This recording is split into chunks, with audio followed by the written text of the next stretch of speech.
I'm gonna be so honest with you guys. It is soda and not tea in this mug.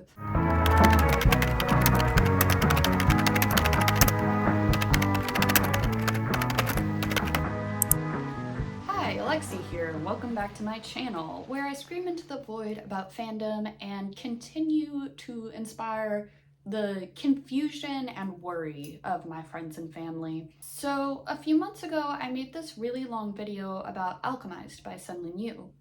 Alchemized is one of 3 books published in 2025 that was originally Dramione fanfiction.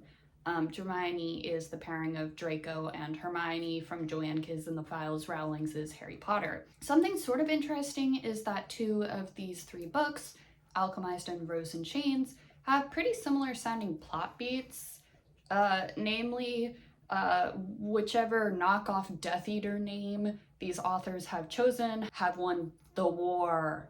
And for whatever reason, poorly disguised Draco now owns barely disguised Hermione in a sexual slavery kind of way. Yeah. And like, I'll admit right now, I am not the target audience of these books. I'm rewatching NBC Hannibal right now with some friends. You called us murder husbands. And I've gotten back into Annecy's Interview with the Vampire, both like the show and fan spaces, to a probably unhealthy degree. So I'm not like anti-dark romance, which I think readers view Rose in Chains at the very least as. I just don't think I really like straight dark romances. If you want to read that, that's cool. I'm not judging you. I think that would be hypocritical. Like, I'm just saying it's not for me, you know? What I will judge you for is A, publishing your fan fiction of a book series by a weird transphobic and racist author, B, using the fact that your book used to be fan fiction of that weird transphobic and racist author's work as a marketing tactic, and C, that work's contents revolving around the enslavement of a black-coded character by a white man. So I'll judge you if you're Julie Soto. And this is like a 2 nickels situation, right? As I mentioned, both Senlin Yu and Julie Soto wrote these fanfictions, which were Manacled and The Auction, and then filed off the serial numbers, which means like changed some names and settings or whatever, and then published these books as original work. But also, again, were like, it used to be fan fiction, in a bunch of interviews. So like filing off the serial numbers in some ways, I think is maybe a strong word here. But anyways, like both of these authors are not Black. Senlin Yu is white and Japanese, and Julie Soto, as far as I can find online, is white. I know some people have been saying that she's Latina, and other people have been saying, oh, her last name comes from being married to a Latino man. I think the confusion is stemming from a different author named Julie Soto, who is Latina, who writes children's books. As far as I can tell, Julie Soto, the author who wrote Rose in Chains, is white, which I do actually think makes this whole situation worse. But yeah, I saw people online talking about these books being like similar, and I'd already read Alchemized, and Rose in Chains is half the length, and I'm still unemployed. The job market is tough for recent grads, okay? So I was like, am I doing anything better with my life? No. So I read it. So usually when I'm dissecting a book that used to be fan fiction, I read both the fanfiction and the book, and I know that the like convention usually when talking about fandom and fanfictions that have been pulled down for whatever reason is to not name the fanfictions. The reason that I have specifically choosing to name the fanfictions that became the books is because the authors did it. So I'm just following their lead if you really think about it. I chose not to read The Auction, which then became Rose in Chains. And there were 2 main reasons for that. The first is that the point of this video is to compare Alchemized with Rose in Chains, the 2 end products of what used to be fanfictions, right? And the second reason is that I didn't want to. We should summarize Alchemized real quick before we get into Rose in Chains.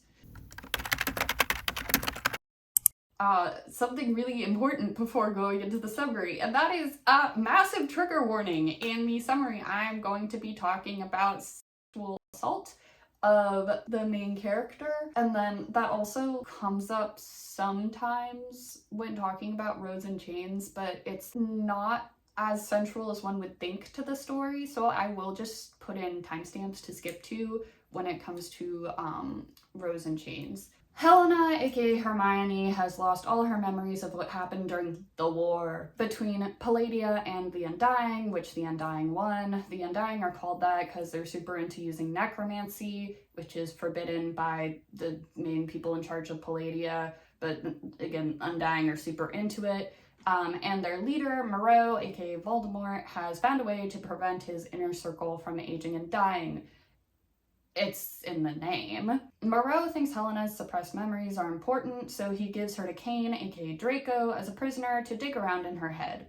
Cain is really shitty to Helena, but she does start to trauma bond with him until... oh no. Helena is forced to become a handmaid. Join the repopulation program the Undying have established. The official story is that it's to make more wizard babies to replace those who died in the war, but Helena figures out it's actually because Moreau is dying and he wants to have a wizard body to jump into. So Cain now has to rape Helena every month. It's described very graphically. When she becomes pregnant, her amnesia, which it turns out was self-imposed through magic, commands itself, and she remembers the war in a very long flashback.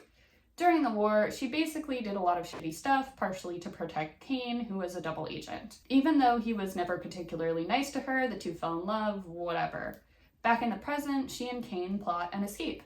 Also, Helena recovers from her trauma weirdly quickly, in my opinion, and they fall back in love, and she decides to keep the baby. They fake their deaths and go into hiding in another country. Nothing beats a Jet2 holiday. Cain's death destabilizes Moreau's regime, and it falls. Helena and Cain decide to live out the rest of their days in hiding, though, because Cain killed hella people, both during the war and under Moreau to keep his cover, I guess. Where did my nail file go? The book ends with their daughter Enid rejoining Wizard Society to study healing, which is, technically what Helena did during the war, and Helena and Cain living happily ever after together. Senlin Yu has said that they don't consider Alchemized a romantasy, which is romance plus fantasy. Think, A Court of blah blah blah by Sarah J Maas. But, they haven't let that consideration stop them from marketing the book as a romantasy or telling Goodreads to pull it from the romantasy category in the Goodreads Choice Awards in 2025. The book also has some pretty weird gender essentialist views about women for something that's written by a non-binary person, in my opinion. But that's neither here nor there. Now you have some basis for the plot of Alchemized, so I'm gonna break down the plot of Rose in Chains and point out where it gets pretty similar to Alchemized. While these books were rewritten, if you can call it that, at the same time, Julie Soto started writing The Auction, which then became Rose in Chains, right around when Senlin Yu finished Manacled, which became Alchemized. And Manacled was the most popular Hermione fic on fanfiction hosting site Archive of Our Own, AO3 for the uncultured, if we're measuring by kudos, which is basically likes. So Julie Soto was definitely aware of it, and I imagine probably had read it. So immediately upon starting the book, we are plunged into Hermione. This is so embarrassing for me.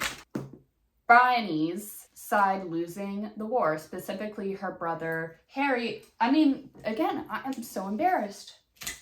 Rory's death. See, Bryony Rosewood is the princess of the country Eversun, and Eversun is at war with the neighboring nation of Baumard. But Baumard has just won, and they have killed her twin brother and king of Eversun, Rory Rosewood. By the way, I am so sick of authors whose books used to be fan fiction choosing names that are nods to the source material. I think they think they're being cute, but you're not, babes. You're just being annoying. The Bomardi army is coming to take the castle, and Ginny, Cordelia Hardstark, I don't have a paper to rip off for her, wants to hide, but Bryony is like, no, they'll find us. so they go running down the stairs instead. Then we get a flashback to 6 hours earlier. So much like Alchemized, Rose in Chains does have a lot of flashbacks. However, they are not written as one really long flashback chapter. They're sort of sprinkled in there, and they range from like 6 hours ago to 6 years ago. This is because it used to be Harry Potter fan fiction, so things that, you know, would be known in fan fiction, like, oh, this happened during their years that they were at Hogwarts. That's allegedly no longer there, so I guess Julie Soto has to do something about it. But yeah, we're flashing back to 6 hours earlier before the battle. We learn that the Rosewoods are a monarchy in which only male heirs are permitted to rule.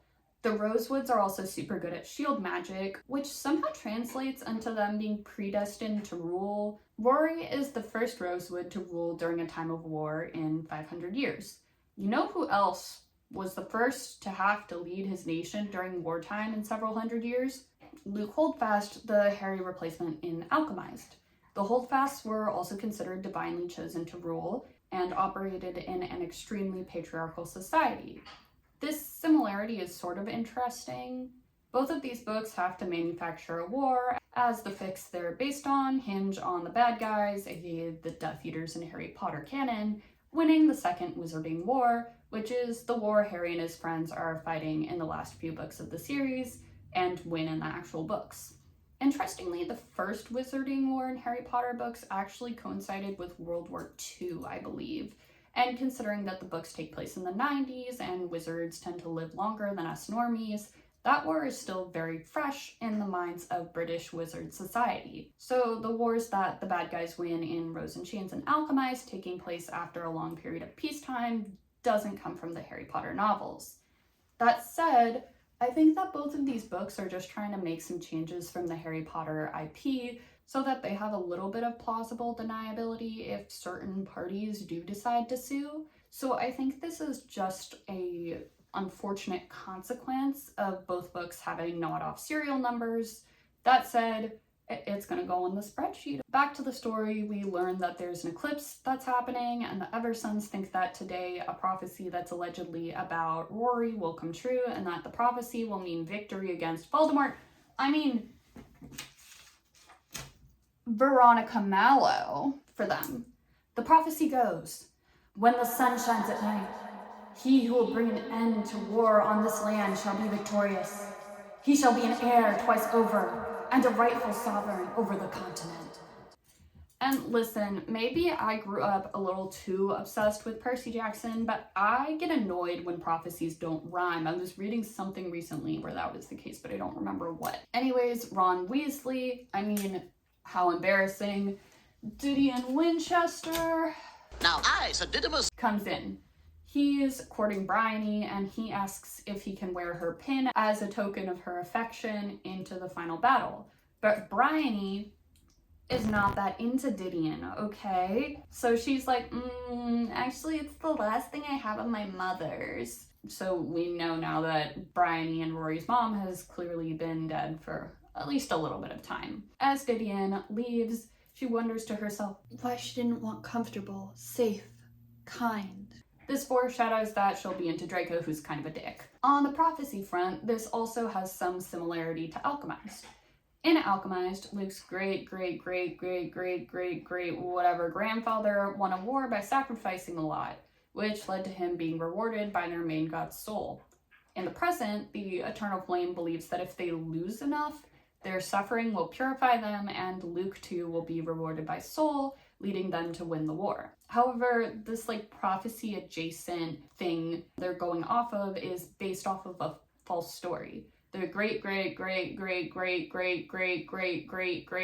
grandfather actually won by Loki using necromancy, which again is seen as the ultimate evil by Palladia. I think that the prophecies in Rose in Chains and Alchemized are meant to stand in for the fact that Harry was the chosen one in Harry Potter, but it's another similarity. We're back to the present. Remember when I said that Bryony didn't like Cordelia's idea of hiding because she figures they'll just be found? Yeah, they get down the stairs and they hide. Trigger warning, I'm gonna be discussing a brief scene of attempted sexual assault. Skip here if you need to. But then they hear two Bomardi soldiers cornering a maid and threatening to rape her, because what's a Hermione book without a bit of sexual violence? So then Bryony bursts out of the door they're hiding behind and uses the splintered wood from that to kill some of them. Girls sped run Ben Shapiro's run, hide, fight. Zoe. Bryony, the maid, and Cordelia try to flee using a secret passage behind Bryony's mom's portrait. But there's an explosion! The maid and Cordelia get into the secret passage behind Bryony's mom's portrait in time, but rubble comes down, and Bryony is separated from them and is stuck in the hallway. So Bryony is trapped outside of the passage. She has no idea if Cordelia and the maid somehow got injured by the rebel. She decides to go back upstairs and destroy any important documents with like safe houses and allies that might have been left lying out in the chaos. So she gets to her room, but she hears someone coming! So she jumps into her closet and uses a pretty complicated cloaking spell to make herself blend into the clothing, basically make herself invisible. Two men come into the room, clearly looking for something. She can sort of see them through the cracked doors of the wardrobe, and upon seeing one of them, her blending spell fell away. He seemed taller. His long, pale limbs were thick with muscles under his black shirt and tailored vest, but his waist still tapered into his black trousers in that frustrating way that had pulled her eyes for many years. long pale limbs? Black tailored clothes? I grew up in the 2010s. I know who this is. Creepypasta superstar Slenderman? No, just kidding. I wish. It's someone way less sexy. It's Draco Malfoy. I mean, Tobin Hurst. They really couldn't bother to change his appearance, huh? He kind of pokes around the room, and while he does that, she redisguises herself. The guy he's with is like, "Don't do this." And Tobin is like, "They haven't called it off yet. There's still time." And they leave. Very mysterious.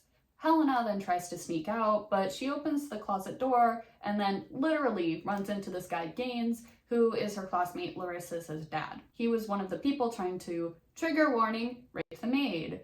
She didn't kill him all the way, I guess. He uses his magic to make her pass out. Then we flash back to 8 years ago. It's world building time, baby! We learned that Eversons use mind magic while Bomardi use heart magic. They basically do the same thing, but For a heart magician, lifting a rock into the air started with the muscle. For a mind magician, it started at the source of the movement, the brain.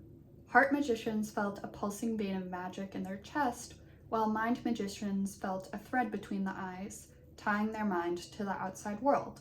We learned that while students from Beaumard and Everson are in school, they switch between countries every year. So like if the cohort of Beaumardy and Everson students went to school in Beaumard in 2025, they'd be going to school in Everson in 2026. The schools are boarding schools and they're castles because it's like knockoff Hogwarts. We find out that Beaumard is pretty cold while Everson has a tropical climate and is warm all year. They're currently in Beaumard. In class today, they're learning how to carve their initials in a tree using heart or mind magic, depending on what nation they're from. How the teachers are to tell which type of magic they're using, I have no idea. Like, I think if you were in Everson, you could just use heart magic if you wanted. No one would know. And, like, here's the thing. Rory, Bryony's twin, he's not real good at school, but Bryony is, because she used to be Hermione, so she has to be good at school. So his and Bryony's father, King Drakel, has instructed Bryony to, 1, not outshine her brother, because he's the future prince and he can't be shown up by his sister, who's also a woman, and B, subtly cheat to make Rory look smarter. So yeah, that's been going on for several years. Bryony is forced to share a tree with Tobin, and like pretty much immediately she's getting letters down in pretty good penmanship on the tree. She gets like halfway through her initials, but then realizes that everyone else is struggling pretty hard. So Bryony then pushes the tree's bark back together to basically erase her work when the teacher comes over.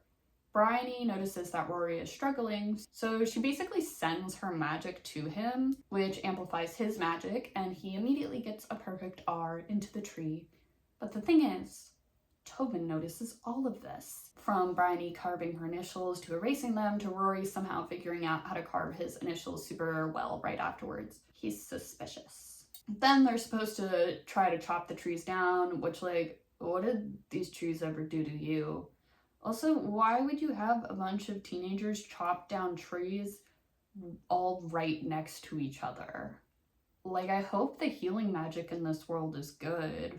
Anyways, Rory, of course, chops his tree down immediately, and Tobin's friend Liam, way down there, who is also not very good at magic, unfortunately, is like, "Are you boosting?" to Tobin. And Tobin is like, "That's not allowed in school, right, Rosewood?" Bryony says what all of us readers are thinking and is like, "WTF is boosting?" But as she's asking this, some of the Eversun girls are complaining of like a sharp pain, and the Bomardi boys are laughing about it.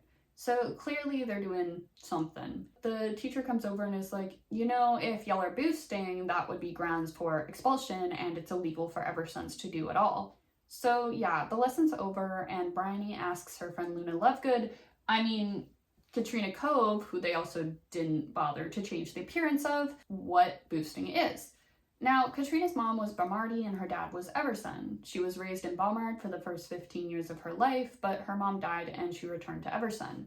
Side note, Bryony and Cordelia don't like Katrina. There was nothing wrong with Katrina, strictly speaking, but she was loud, clumsy, and talked about how happy she was to be back in Bomard daily as Bryony seethed and shivered. So I guess Soto decided to replace Luna Lovegood but keep the weirdly ableist attitude towards her. Katrina tells Bryony that boosting is basically stealing heart magic from another heart magician to strengthen your own. And while heart magicians can consensually share heart magic after marriage, boosting can only be done non-consensually. Bryony asks Katrina how boosting is legal in Bomard, and Katrina is like, "What do you think caused our countries to split apart 6 years ago? We were one happy country on this continent for so long, until Venditti discovered mind magic and the Bomardi refused to learn it," Bryony said, reciting the history. Katrina's nose wrinkled. "That's the history they taught you? Truly, daughter of the king?" So there's potentially some manipulation of history that's going on here. But you know who Venditti reminds me of? Satis, who was also a very powerful wizard from several hundred years ago and alchemized. And in Alchemized, the government of Palladia is also hiding a darker history and painting themselves to be like the sole good guys, when it's really a bit more complicated than that. So, two similarities here. Okay, back to the present. Bryony wakes up in a prison cell with a bunch of other Eversun women. And for some reason, Pansy Parkinson... I'm so sorry. This was ridiculous of me. Larissa Gaines is also there. Larissa is Bomardi and was also sort of dating Tobin in school. She was not super nice to Bryony. Also, Larissa's dad is the one that captured Bryony and made her pass out. Bryony is like, "What's happening?" And Larissa is like, "Well, Bomard won and they're gonna sell us off to the highest bidder." They also all have chains around their necks to suppress their magic, which definitely doesn't remind me of the manacles that suppressed magic in Alchemized at all. The women in the big cell, Bryony and them are being taken in small groups to get medical examinations. Bryony tries to make a plan with some of the women to escape. They include Katrina, this woman Felicity, this 16-year-old called Eden, and another woman that Soto just randomly refuses to name. Conveniently, they're all taken at the same time. They know from Cordelia, who was part of an earlier group, that there's a window on the way where the medical examinations are happening.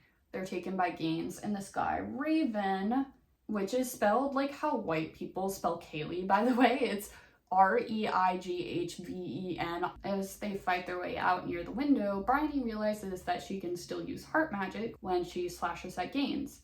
He does just heal himself though, but he's surprised because she shouldn't be able to, use magic because of the knockoff manacle, the collar around her neck. Bryony runs to the window, but it's jagged rocks below. She looks back to see Katrina is rolling around in pain, Felicity is out cold, the girl Soto didn't bother to name is also rolling in pain, and white girl named Raven is starting to cast Heartstop on Eden.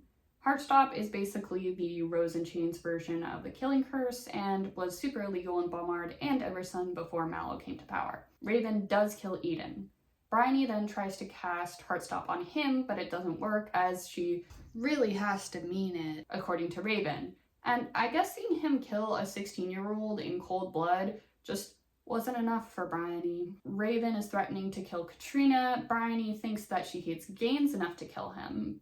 So she could kill Gaines, then find a way to incapacitate Raven and escape.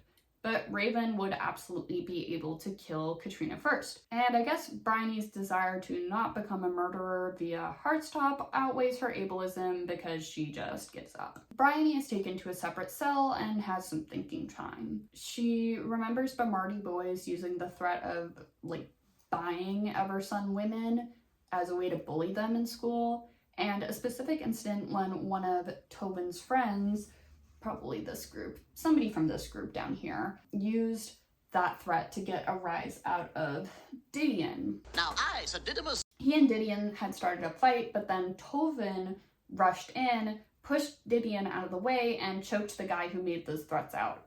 She also remembers him sort of reprimanding his friends when they had made similar threats. She thinks that this is because his mother is from a faraway nation and values propriety. So I guess he's not a white, Bomardi supremacist. He's just friends with a bunch of white, Bomardi supremacists. Raven, spelled like Kaylee, comes back and threatens to do some bad stuff to Bryony, but he is interrupted by Tobin's dad, whose name is Orion Hurst. When I read that, I had to set my damn tablet down because Orion is the name of a pretty significant character in Sunlen Yu's book. Specifically, Luke's great whatever grandfather. But yeah, Orion makes Bryony drink a potion to suppress the heart magic she really should not have been able to access. She will need to be dosed every 3 days. But guess who comes in the cell? None other than Veronica Mallow. She makes some big threat or something and is like, well, I'm gonna let men buy you and it'll probably be Raven who threatened to do some super bad stuff to you. Mallow then pulls an Ursula from The Little Mermaid and makes it so Bryony can't talk to, punish her, I guess. Also, I realized that Rory is dead, so he should be off the board. Bryony is taken from the cell to be bathed. Raven and Gaines both stay to watch her. It's very gross. They then take her to a pair of women who are medics. The women verify that she is both not pregnant and is a virgin. Raven instructs them to sterilize her. One of the medics waves her hand over Bryony and says, "It's done. Both fallopian tubes have been burned shut. She won't fall pregnant." Bryony tried to relax her face. The woman hadn't cauterized her right side, and they both knew it. So cauterizing the fallopian tubes like that is a method that we call tube tying in our world. There are lots of methods to tie tubes, and most of them don't involve any actual tying. I don't know why it's called that. Although, of course, in our world, it's obviously done by surgeons and under anesthesia. If you are going to go get your tubes tied, don't be scared. It won't be like this. But the thing is, tubes can actually grow back together in certain times. It's very rare, but I know it can happen because that's how I have an aunt that's 11 years younger than my mom. That's whose house I'm actually at right now. If you were like, wow, that's a different background, it looks so adult, there's so many plants and stuff. Yeah, I'm at their house. But yeah, if that can just randomly happen to human bodies in our world because human bodies are so weird and so cool, I'm sort of can't that happen in Alchemy? Oh. Can't that happen in Rose in Chains? Can't you uncauterize them using magic? Y'all have magic.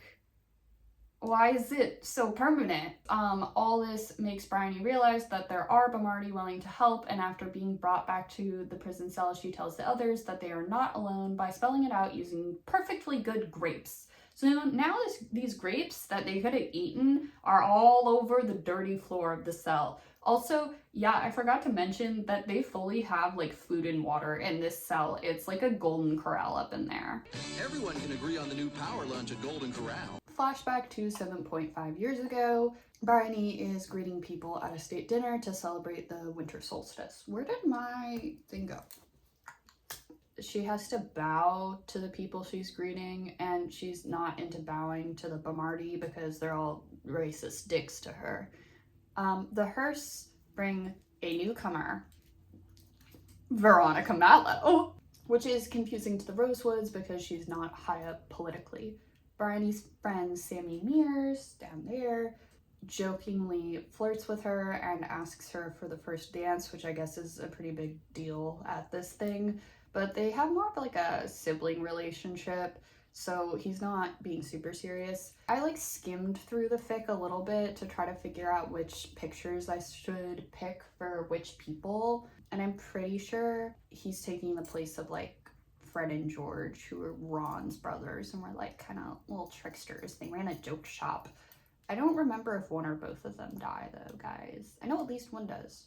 But yeah, then freaking Didion Now I, Sir Didymus, comes over and asks for the first dance. And remember, she doesn't actually like Didion that much. So she's like, actually, my first dance is with Sammy. But then freaking Tovin pops out of nowhere and he's like, actually, I'm the son of the 8th in line for council seat, so I outrank them and you have to dance with me. So instead of operating as a hereditary monarchy like Everson, the Bomardi have a line of succession. The person in power is called the seat. There are 10 people in line for succession, and they have more power, basically, the closer they are to the seat. So, like, someone who is 3rd has more sway than someone who is 5th. For some reason, they think this is better than the monarchy situation, because members of the line can choose who inherits the position.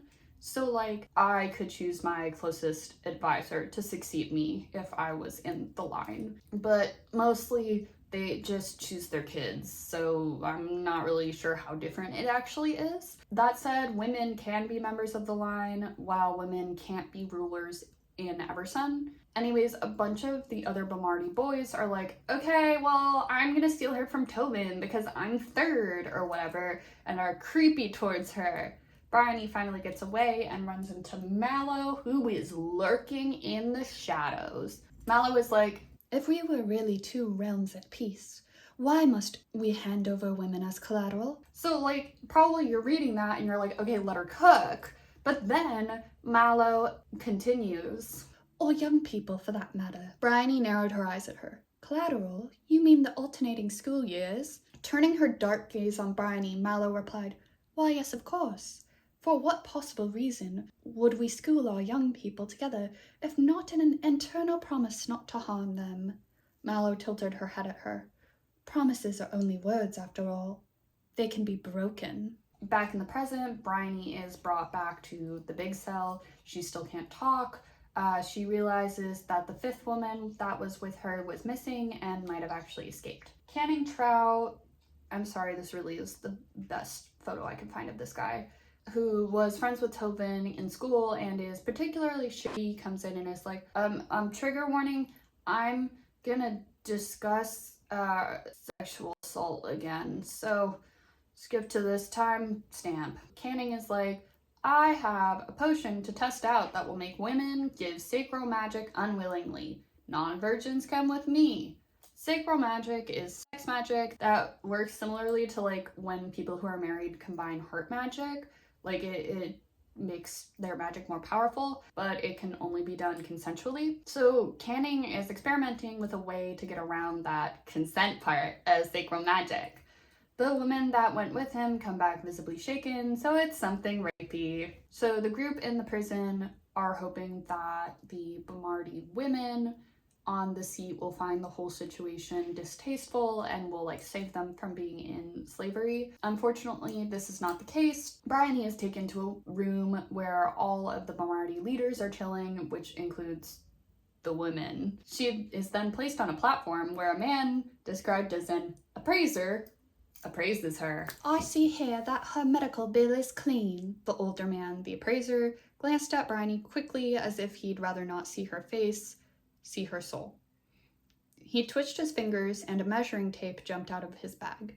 It quickly took in her height, then after an infinitesimal pause and a glare from Gaines, it wrapped itself around Bryony's hips, waist, and chest before returning to his bag.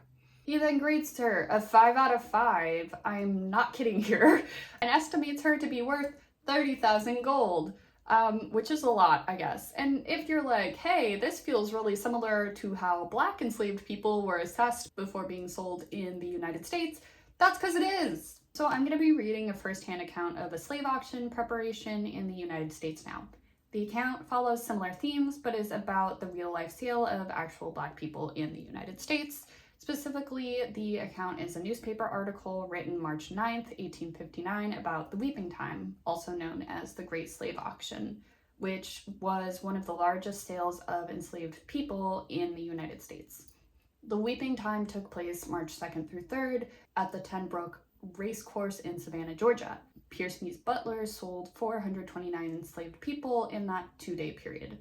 I'm going to read the passage now. If you want to skip, here's the timestamp. The slaves remained at the racecourse, some of them for more than a week, and all of them for 4 days before the sale. They were brought in this early that buyers who desired to inspect them might enjoy that privilege, although none of them were sold at private sale. For those preliminary days, their shed was constantly visited by speculators. The N were examined with as little consideration as if they had been brutes indeed. The buyers pulled their mouths open to see their teeth, pinched their limbs to find out how muscular they were, walking them up and down to detect any signs of lameness, making them stoop and bend in different ways that they might be certain there was no concealed rupture or wound. And in addition to all this treatment, asking them scores of questions relative to their qualifications and accomplishments. I personally feel that the scene described above and Bryony's appraisal are similar in a way that feels disturbing. Bryony is brought in early so that the potential Bomardi buyers can inspect her, though they cannot privately buy her. She is examined with little consideration, and the appraiser talks about her royal blood, a special qualification. So Bryony and the other women are taken to a circus tent via portal, which is going to be used as the auction house. They're all magically glued to chairs. Yes, glued is the word used. Didion and Sammy are there as well because the Bomardi believe in gender equality. So they're like under the stage area of the circus tent. Bryony remembers attending the circus as a child and the entertainers giving her purple roses, like on the cover of the book, I guess. Bryony thinks, now she was below deck, like one of the animals that danced for applause. And below deck is really the word choice we're going with. Like, this feels like an allusion to slave ships during the transatlantic slave trade. Anyways, Larissa manages to break her chair. Bryony's chair was attached to hers, so now they're both free. Bryony just kind of sits there, so Larissa literally has to say, "Go, you idiot!" Other prisoners also begin breaking their chairs. However, Larissa and Bryony are recaptured. Bryony is then taken up onto the stage and the bidding starts. Raven, spelled like Kaylee, and Tobin get into a bidding war. The price gets up to 60,000 gold pieces.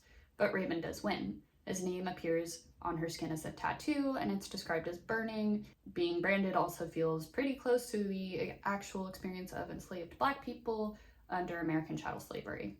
So to review, the structure of Bryony's enslavement is her being examined/appraised, held below deck, and then auctioned on a stage at a slave auction. Members of the white described nation are attending both to literally buy people and for fun, and then she is branded. Here's the thing, I don't think that Julie Soto was actively looking up accounts of slave auctions like the Weeping Time for this portion of the auction/Rose and Chains. But I think for writers from the United States, which Julie Soto is, if we're talking about or writing enslavement, we're going to default into writing a slavery system that is inspired by the enslavement of Black people in America, at least subconsciously, because that's likely the form of slavery we grew up learning about in school. But in my opinion, even if Julie Soto wasn't specifically meaning to evoke American chattel slavery when writing these scenes, she is writing the systemic enslavement of Black-coded, or at the very least, darker-skinned characters by white-coded characters via auctions. And when that's written by a white author from the United States, I personally struggle with reading this book as a turn your brain off romantasy. So it's after the auction, but instead of being picked up by Raven, spelled like Kaylee, Larissa, who was bought by Tobin, is waiting for her. Bryony feels her tattoo change, and now she's owned by Tobin. The portal they're forced through lets them out in the woods outside of the gate of Hearst Hall. It's like pouring rain, by the way, there's lightning and stuff. They're in like very light clothing, so they're immediately soaked. There's mud all over their shoes. So they're trying to actually get to the house because their portal kind of like not close to the main gates. But then a fox comes out of nowhere and lunges at them, and they both freak out and are separated. So now Bryony is within the property lines behind the gate, and Larissa is not. The fox runs away, but the danger, it is not past. A random man in a hood emerges from a portal. Larissa freaking out, banging on the gates, like, let me in. But the person takes off their hood, and it's none other than Finn Rakin. Finn is like, don't go over the property line, Larissa. Finn then uses magic to burn Tobin's name off of Larissa's arm and extract the magic from under it. He tells Bryony that the manor is the safest place for her right now and whisks Larissa away. Also, Finn Rakin, who let Miss Julie Soto name people? Bryony, who is still stuck outside of the hall, recalls a similar night a year before. On that night, Tobin chased her through the forest as she had wandered away from her Everson group.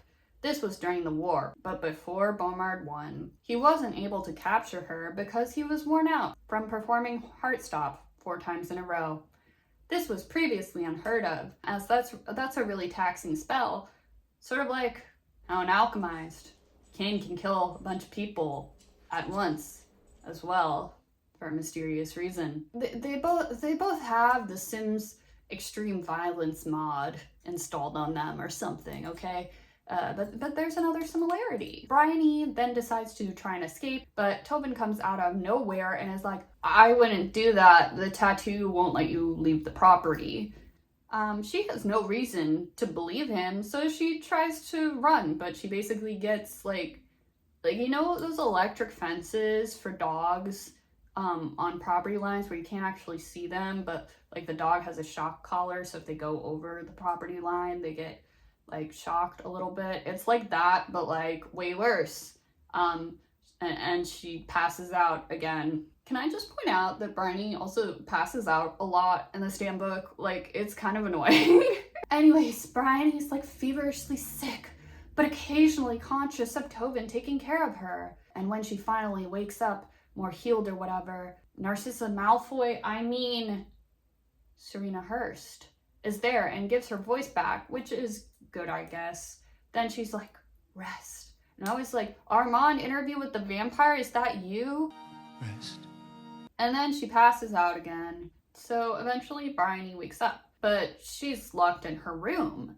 Her meals do just magically appear, which we later learn is because the house is made of endangered magical stones that are now illegal to build with. I am always interested to see how former Hermione books deal with the concept of house elves, because that's a part of the original canon that's pretty hard to write out. I think magical stones is better than the enslaved semi-conscious corpses in Alchemized, but it's still giving British Museum.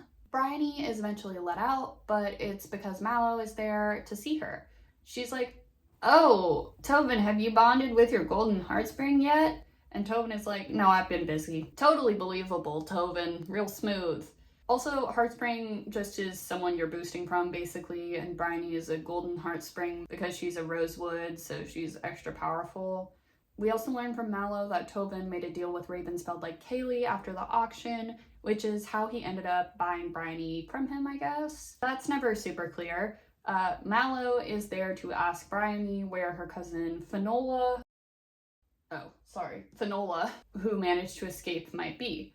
Bryony says she doesn't know. Tobin then slaps her because she was being rude to Mallow, I guess, whom everyone wants to live forevermore with a capital F. Mallow then decides to basically read Bryony's mind to try to figure out where Finola is. While looking through Bryony's memories of Finola, she finds a conversation where Bryony talks about having a crush on a Bomardi boy, who Mallow realizes is Tobin. She doesn't tell Tobin this, but is very insufferable about it. Mallow finds some memory that suggests that Finola might be in southern Camley, which I think is a nation across the sea or something. Mallow leaves. Tobin is then mad at Bryony for some reason. I think he thinks that Mallow found something in her brain that implicated him in something some way.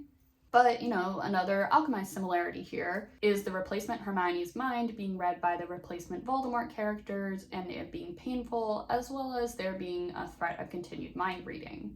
I'm sort of wondering if this just happens a lot in Voldemort 1 alternate universes, because mind reading magic is a thing in Harry Potter. But then I'm like, well, even if it is a fandom convention, it's still a similarity. After Mallow leaves, Bryony is locked in her room again. Eventually, Serena Hurst comes to her room and lets her out. She tells Bryony that she's walking her because Bryony won't do it herself. But also, Bryony's trapped in her room. How is she supposed to walk herself, Serena? Serena tells Bryony that she must accustom herself to the house. This is similar to a plot point in Alchemized. Cain takes Helena for walks outside to get her more healthy and help her PTSD due to being trapped in basically one of the vats from the Matrix for a year. Like, that's where she was when she lost her memories. But yeah, Serena leads Bryony to the dining room where there's a newspaper page on the wall that sort of like auto updates every day called The Journal. Venditti, who I already said sort of reminds me of Sidis, had created it 600 years ago. We learned from the journal that Sammy Mears managed to escape captivity via the Great Chair Riot instigated by Larissa because Julie Soto wrote Bryony to be useless and is still alive and is like leading a group of insurgents, so that's cool. Serena doesn't relock Bryony's door, so that night she sneaks out to read more news. We learn that this guy Del Birkin, who was somewhere high up on the line, has been killed. Felicity, who was one of the women who prison rioted with Bryony, has escaped. Bryony tried to think of Felicity at the boundary line of some gothic structure, staring at Sammy until she gave him the go-ahead to mutilate her. So I did actually randomly just read a study that confirmed that people with more melanin in their skin tend to keloid more, essentially more visibly scar. Both Senlin Yu and Soto write about scarring using negative terms such as mutilate. I think there is some ableism in fear of visible scarring, but I also think it's interesting that two lighter-skinned authors are projecting that fear onto their darker-skinned main characters. Orion catches Bryony wandering around and locks her back in her room again. Bryony decides to go on a hunger strike. Good for her. When planned out, that can be very effective. But then fucking Tobin walks in and seductively feeds her a bun, and if I had to read this, so do you. He brought the bun up between them, and she prepared to watch him finish it, to bite back a pained groan over how hungry she was. But then the sweet pastry was extended to her lips, and her mouth opened before she could stop herself. Bryony's eyes fluttered shut as Tobin softly pushed the bun into her mouth, his finger tugging at her bottom lip as he pulled away. The sugar burst on her tongue, and her stomach was tight and loose all at the same time. When her eyes opened, she realized she'd just let Tobin Hurst feed her during her hunger strike. Now, this passage gives me the ick because I don't particularly want to read a heterosexual feeding kink that comes out of left field, but also it just feels sort of out of place. Once again, I did not like Alchemized, but in Alchemized, Senlin Yu takes the time to deal with Helena's complicated feelings towards Cain, as he is her captor, and at the same time, she does feel emotionally drawn to him. Rose in Chains never really examines how Bryony feels about being Tobin's prisoner. Whenever she's with him, she just reverts back to her schoolgirl crush. Which, like, in school, he also wasn't particularly nice to her, and also, like, low-key harassed her a few times. Yeah. I guess I could see how Bryony just constantly thinking about her crush on Tobin could be appealing to like dark romance readers, but to me it felt really unearned and out of place. Bryony tells Tobin that she wants to use his very extensive library. In exchange, she offers him information on where Sammy might be, or to tell him what Mallow found in her head. I assume this would be what Mallow found pertaining to her having a crush on him. He tells her not to show her hand like that when she's trying to bargain, and says if she eats more, she can have 5 minutes of the library. Bro, what is she supposed to do in 5 minutes? She talks him up to 10 minutes, whatever. I would have really liked it if he'd called her bluff and asked her for info on Sammy, but she convinced him to take her to the library first, And then afterwards she was like, yeah, I don't know where he was. I was just lying. Like, him being convinced to take her to the library fairly easily would have kept whatever, like, kind master thing Julie Soto is going for, and having Bryony negotiate in a sort of underhanded way would have given her character more depth, in my opinion. But Soto appears to be allergic to giving Bryony any agency, unfortunately. In the library, Bryony thinks about getting books on how to remove the tattoo/brand of Tobin's name, but realizes that Mallow would probably see that if she looked in her mind again.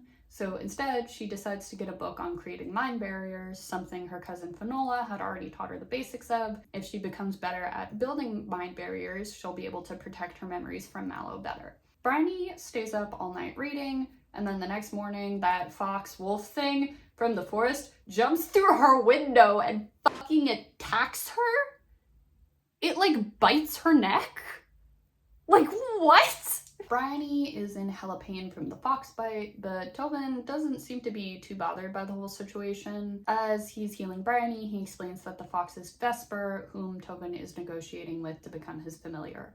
Heart magicians can use familiars for boosting essentially, and that's pretty normal in Baumard, but bonding with familiars needs to be consensual. Vesper is stubborn, so she and Tobin are negotiating.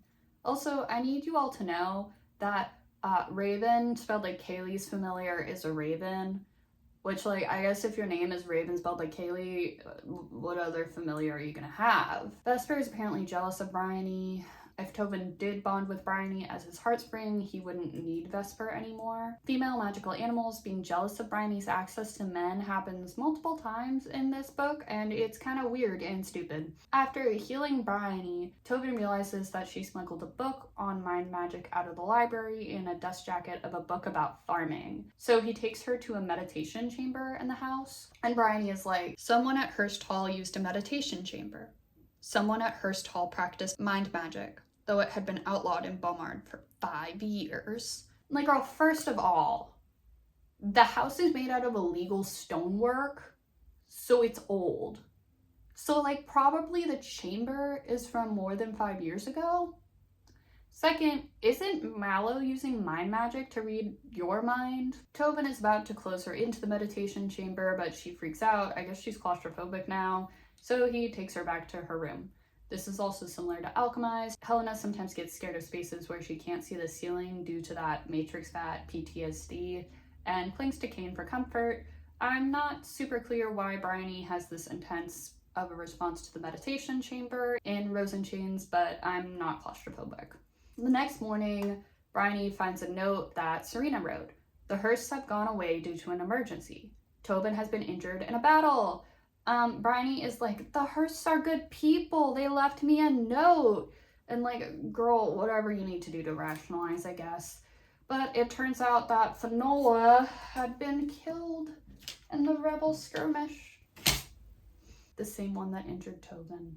While the Hursts are out, Bryony decides to snoop around the library. She realizes that the mind magic book was a little too easy to find, and deduces that Tobin made it easier for her to find because he wants her to learn mind magic.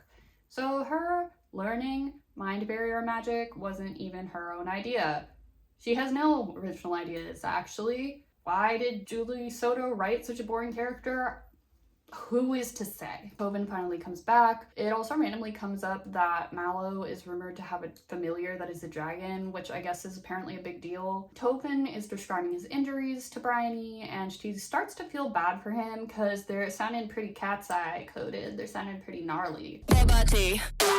But then she's like, oh wait, he killed my people and is killing the resistance that could save me and other women in slavery that often is really violating in nature. It also turns out that Finola was the one that cast said spells that almost killed him, so Orion killed her. Bryony is never shown to be mad at Tobin's dad for killing her beloved cousin, just in case you were wondering. Bryony asks Tobin why he bought her. He says it was the right thing to do. She says that the right thing to do would have been to, like, stop the auction and fight against Mallow's Baumard. He's like, okay, but then who would have bought you and set you up with a private suite and a library then? Raven spelled like Kaylee? Bro, this is like when men want you to sleep with them because they, like, held the door for you. But yeah, like she's mad, so she somehow uses her magic to toss his already busted ass back against a tree, thereby re-injuring him. She's freaking out and being like, I didn't mean to, because she's, you know, not supposed to have magic. She manages to call Vesper, who then teleports him back to the house. Bryony keeps vigil outside of Tobin's room, which is annoying. Orion tells her that the family wanted her to have magic so she could work on barriers. The Hearsts must be desperate for her to learn mind barriers, and Bryony couldn't imagine why. First of all, I think they said at one point that because the collar doesn't work, they were going to need to dose her with a potion every 3 days, and she hasn't been dosed with the potion. So, like, what did she think would happen?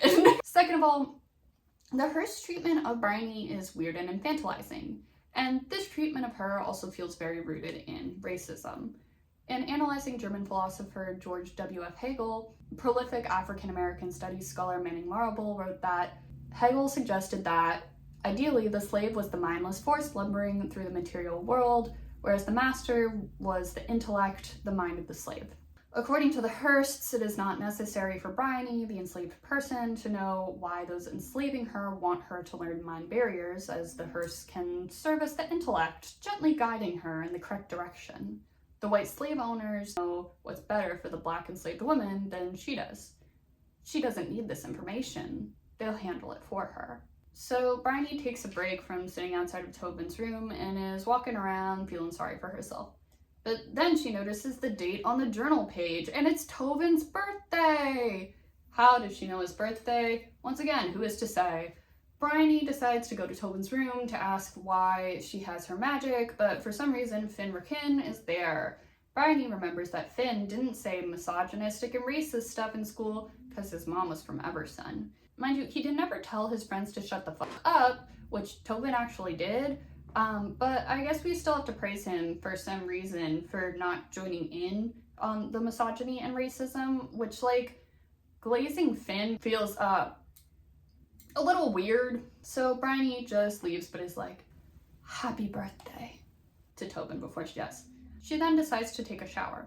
Sighing, she slipped on her bathrobe and tossed her wet hair up in a knot, exiting to her bedroom. Now, here's the thing. I personally had like actually pretty straight hair until recently because I fried it with box bleach and box dye in middle and high school, and I'm only just now learning how to take care of it. So I'm pretty sure that if you just put your curly hair up in a bun like that, things won't go well. It'll also take like forever to dry, but I will do anything for the bit and experimentation. I decided to try it for science. Finn comes back to Bryony's room after hanging with Tobin. Bryony asks Finn where Larissa is, but Finn repeats the lie that Tobin has been telling her, which is that Larissa was executed for treason. He also tells her that Tobin has been telling his friends that they are heartspring bonded and they are fucking. So that's charming. But yeah, now she's free to go talk to Tobin. He tells her that Orion thinks that because Bryony had spent so long boosting Rory that even in your brother's death, you gave your magic to him. We think it has something to do with being twins. It created a heartspring bond without the ritual or the jewelry. That's why this collar doesn't work to take your heart magic. This doesn't make much sense to me, but whatever. They're keeping the collar on for show though. Like how in Alchemized, after Helena remembers the war, Kane removes the magic suppression elements from her manacles so that she can still do magic, but they keep the physical manacles on. But then, guess who shows up? Tobin's weird, misogynistic friends. Ew, gross, ew! So there is going to be some sexual harassment by Tobin's weird, gross friends to Bryony in this next little bit, so skip to this timestamp. Anyways, Tobin's friends have invited themselves over for his birthday. Tobin tries to get his mom to take Bryony back to her room, but Canning down there, who outranks him, is like, no, make her stay. Serena then leaves the room. After Serena leaves, Canning turns to Liam and is like, and I quote, "Has Serena Hurst always had that rack?"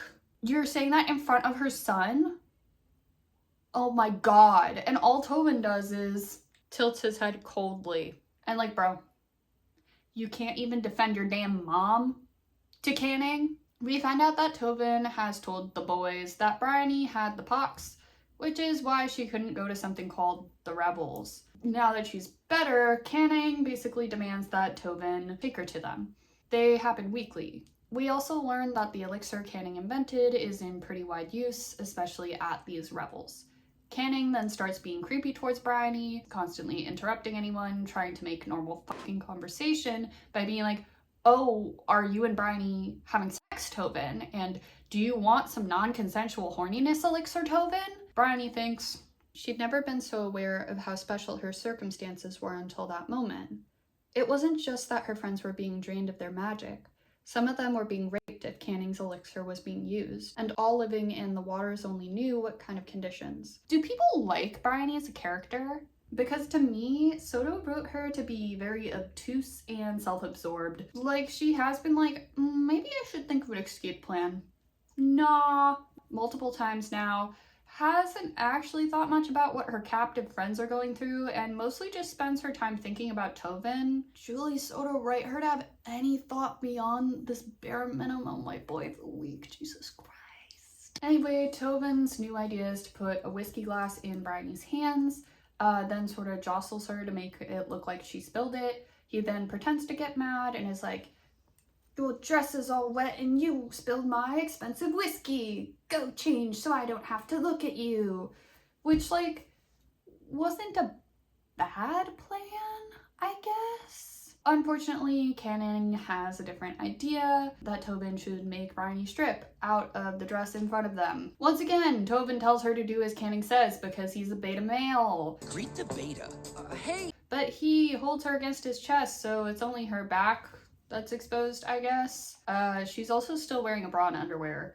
But yeah, then he has the bright idea to pour whiskey in her mouth. Some of it spills and he licks it off of her. Which, like, of course she's into because her only character traits are being good at school and having a crush on him. Alright, they're going to the Rebels, guys. Which actually take place at Biltmore Palace where Bryony grew up. I actually like this plot point of Bryony's childhood home and what was probably the most important building in Eversun being transformed into a place of heightened danger and defilement. It turns out the first part of the Rebels is that the Sons of Baumard Seat members all sit at a table, eat a bunch of food, and harass women. More sexual harassment and assault, I would say, in this chapter, so skip to here if that's what you need to do. Bryony figures out that the Heartsprings, who are women owned by Bamardi, wear gold collars, while servers wear silver collars. The women with silver collars are called Barlow girls because Barlow owns the castle and all of them. I'm not super clear on how it is decided who gets to own and sell who, but I guess that's a bit of world building that isn't that important, actually. One of the servers is a strawberry blonde woman that Bryony just starts calling the Strawberry Blonde. This woman was the maid that she and Cordelia almost escaped with, which, like, Bryony not knowing the names of her own staff honestly kind of gives me the ick. This girly Jellica is, like, freaking out whenever she can't physically touch Canning. This is because Canning keeps Jellica on the elixir he invented 24/7.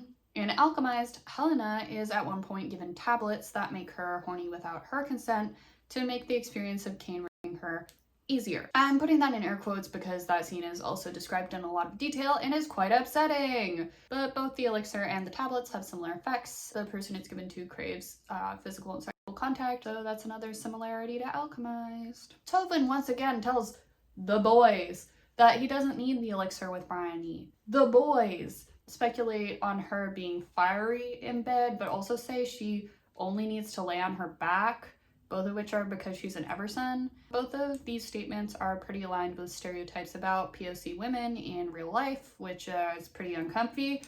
That, again, a white woman is writing that. Tobin also tells Liam, I'm sure you and your heartspring will find your own rhythm. The table chuckled lightly and Liam glared at him. Liam's heartspring was a man. Bryony had heard rumors in school that Liam preferred men, but he was always quick to deny it and quick to anger over it. So on the one hand, Tobin appears to be making a homophobic joke here, but on the other, the gay character does have a male sex slave. Julie Soto writing her only gay male character to be a rapist is interesting. The table is gossiping and it comes up that Cordelia has somehow been husked. Husking is when a heart magician uses too much magic and basically uses all of their magic up. There is no guarantee that their magic will ever come back. It's not clear how Cordelia got husked though. One of the boys then appears to be preparing to force this girl Cecily to perform oral sex on him. Bryony is rightfully pissed and she shatters a glass the guy is holding with her mind, which, you know, she's not supposed to have magic. So this could be really bad.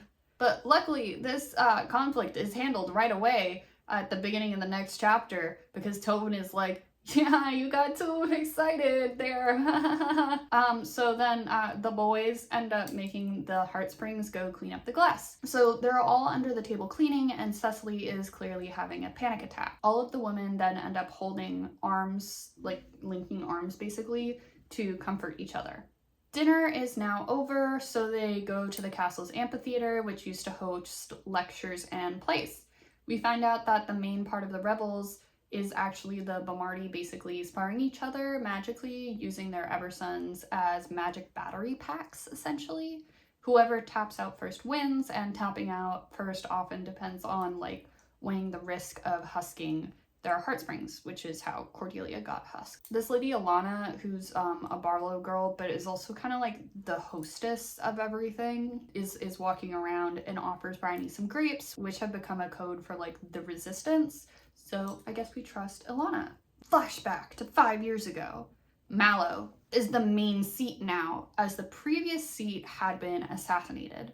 Mallow has banned mind magic and Bommard, and the tensions between Bomardi and Everstun students have escalated. But Bryony catches Tobin using mind magic to write. Not sure why he can't just put pen on paper to write by hand, but instead he's using mind. Then they have an argument. She says she used to think that he was different from his friends. I feel like Soto is not grasping that the character she's writing, Tobin, is sitting with 9 fantasy Nazis.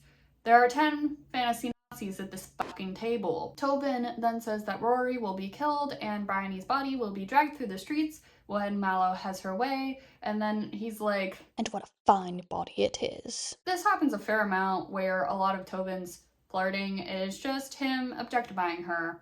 But she has a crush on him, so his sexual harassment is actually all fine. Back in the present, Bryony and Tobin are back at Hurst Hall. We find out that when she supposedly had the pox, Tobin had been borrowing Bomardi girls like a cup of sugar. But guys, he had to do it to avoid suspicion, otherwise people might think he's gay, like Liam. He says that they can't go to Biltmore again because it was pretty clear from their mannerisms that they weren't actually fucking. At least he suspects that Canning suspects this. Basically, he's saying Bryony doesn't know anything about sex, so she can't be convincing if they have to pretend she's taken the elixir, I guess. Middle of the night, she decides to go to Tobin's room to make it clear that she has to go back to Biltmore to see her friends. But then, when she gets there, guess who's there? Larissa.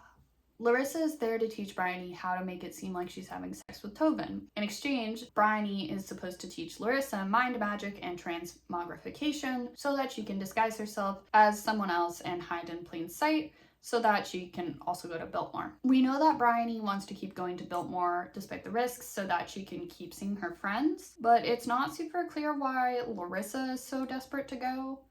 Also, Bryony is not at all concerned as to where Larissa came from or like that she isn't actually dead, but she is very worried that Larissa was there to sleep with Tobin, but the bed in his room is still perfectly made, so she's relieved. Like, girl, get your priorities together. So then Larissa leaves the room. Bryony's like, she won't be good enough at transmogrification to attend Biltmore in a week.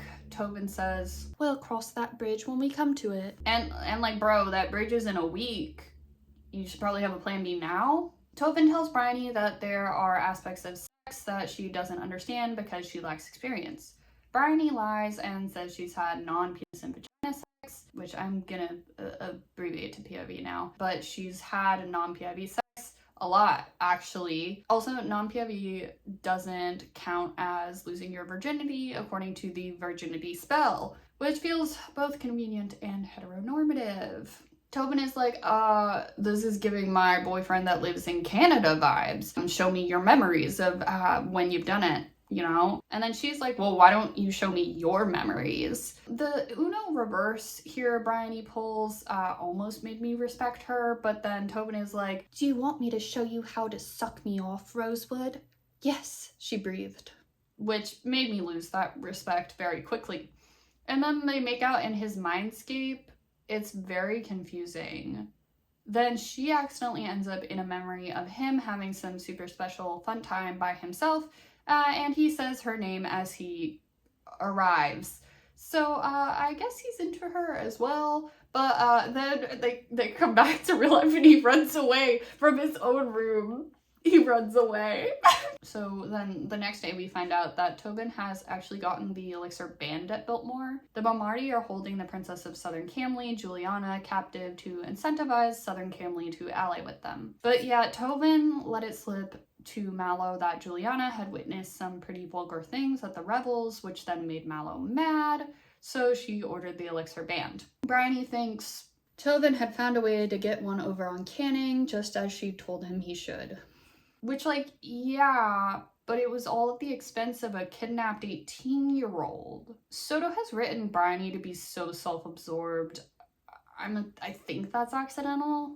Finn is the person that owns Juliana. Remember, Finn rescued Larissa and is a chiller compared to the rest of the boys. He's helping with the espionage. So Larissa is going to pose as Juliana at Biltmore. Bryony starts teaching Larissa mind magic, and Tobin comes to learn from her as well, which makes her heart skip, as he was here to learn from her. Oh, also, mind magic is basically just mindfulness meditations. Like, go to YouTube or whatever and look up mindfulness, and that's pretty much it.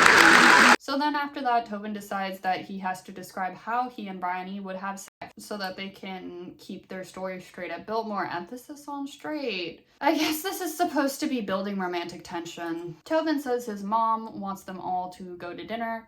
Larissa does not want to attend, which Bryony thinks is super rude for some reason. Larissa tells her that she had tried to get Serena to like her for years, but she always came off as cold to her. Bryony is like, that's weird, she's always been nice to me, and that's annoying. Bryony is also like, ew, Larissa's arm is gross now and it's all scarred internally. But then Larissa is like, there's probably an antidote because the tattoo is like elixir based, so Bryony won't have to scar like that. Larissa gives Bryony a makeover for the revel. And Larissa pushed a tube of something into Bryony's hands, and she's like, now moisturize. So Bryony repeatedly alludes to the fact that the Bomardi care more about their appearance than she does in this book, and it's really giving not like other girls. Also, Soto having her darker skin character never moisturize, sure. During this chapter, I was also trying to figure out why I liked Larissa so much more than Bryony. Like, she literally makes twincest jokes about Bryony and Rory in school, but I think she's afforded some complexity. We find out that after her father saw all the Bomardi boys dancing with Bryony over the winter solstice, he sent her to a sex worker to be taught how to seduce men. Before she left for school the next year, he told her that she had better return either engaged or pregnant. And she had been imprisoned with the other Heartsprings for some reason, and also staged the prison break that allowed Sammy Mears to escape. There's a lot going on with her, and finding out that Serena Hurst never really liked her feels like peeling back another layer as to why Larissa was / kind of is more of a frosty character, to put it nicely.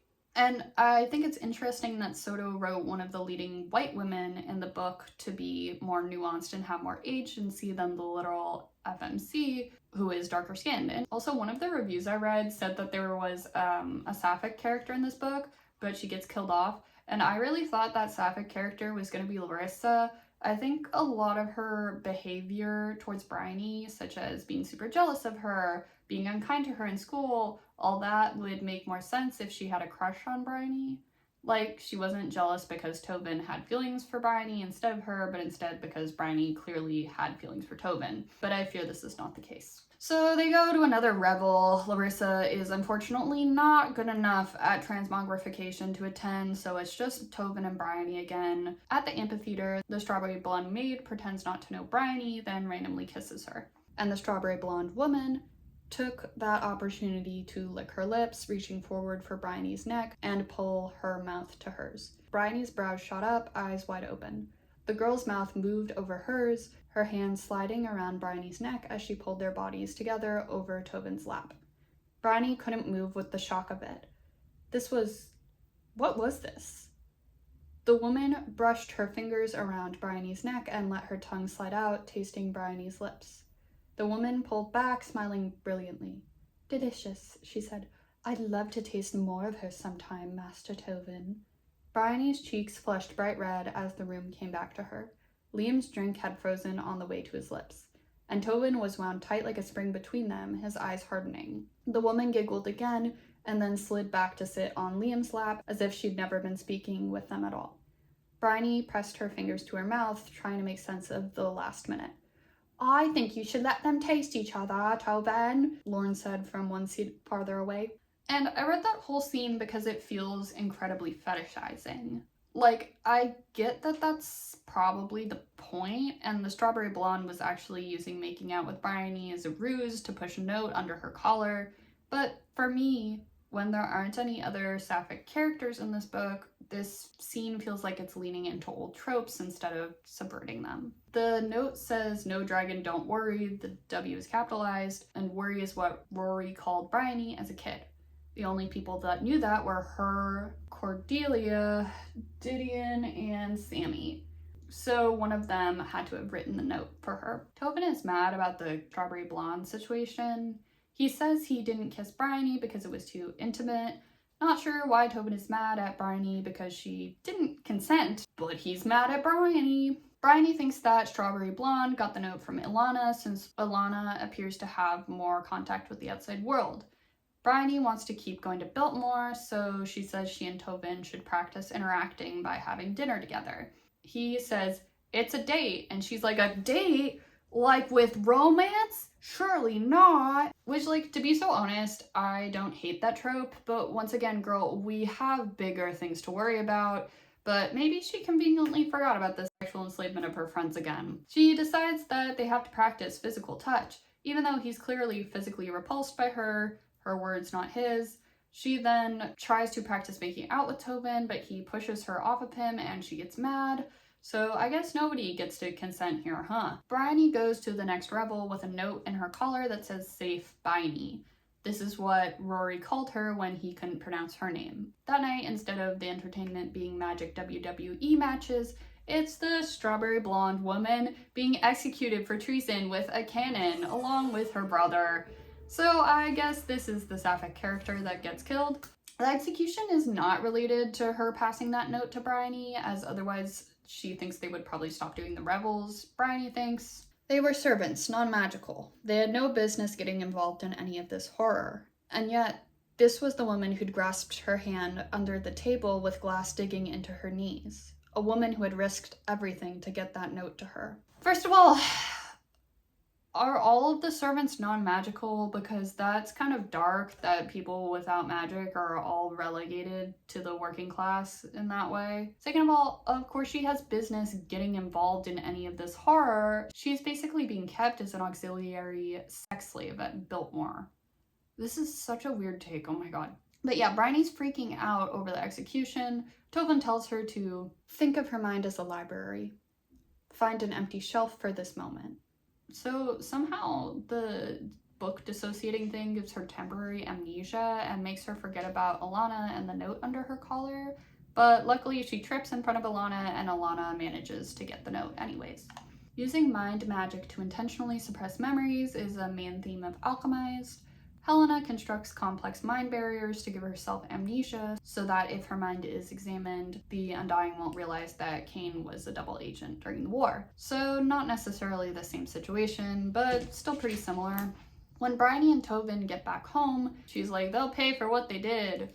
So I guess she remembers again. She breaks down and he holds her. Hurt comfort tag, I guess. I found this whole chapter kind of confusing. Like why did Bryony temporarily wipe her own memory? And what triggered it coming back? I don't know, but I know that the Strawberry Blonde is dead. Flashback to 4 years ago. Apparently, there had been a fight in the border village of Barda. A Bomardi citizen killed an Everson. However, while in class, the Bomardi students argued that actually an Everson killed a Bomardi, but they're all interrupted when a bunch of Bomardi men break into the classroom and attack! Bryony almost gets captured by Liam's father, but Tobin saves her and takes her to go find Rory. Orion finds them, and she disguises herself as Larissa.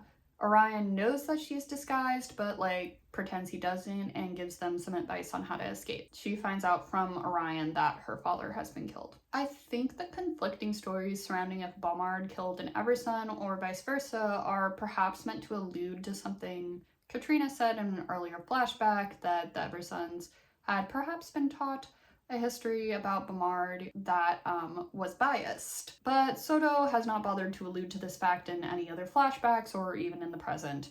She opted to allegedly build romantic tension between Tobin and Bryony instead, and I think building romantic tension is important, but I would also have liked a little bit more world building or society building. I don't know what that would be called.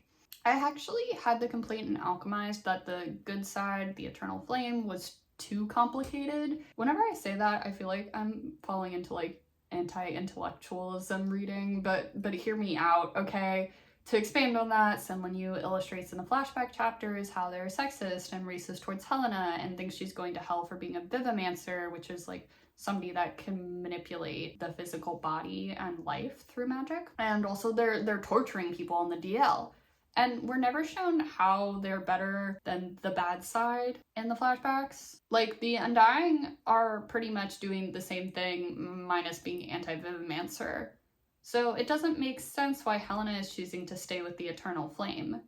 It's interesting that Alchemized and Rose in Chains are almost on the opposite ends of the political intrigue spectrum. We're back in the present. Bryony is woken in the middle of the night by Serena. Apparently people are coming to see if she's still a virgin! So they gotta do a ritual to make it seem like she's not a virgin anymore, because again, she and Tobin have allegedly been having a lot of sex. But then plot twist, a portal opens and Orion, who has been missing, steps through. Orion is there because the whole family needs to be together to perform the virginity cloaking spell. The spell is in a big old book. Bryony asks what specifically it does and if she can read it, because it's in a pretty hard to read language that she just happens to know.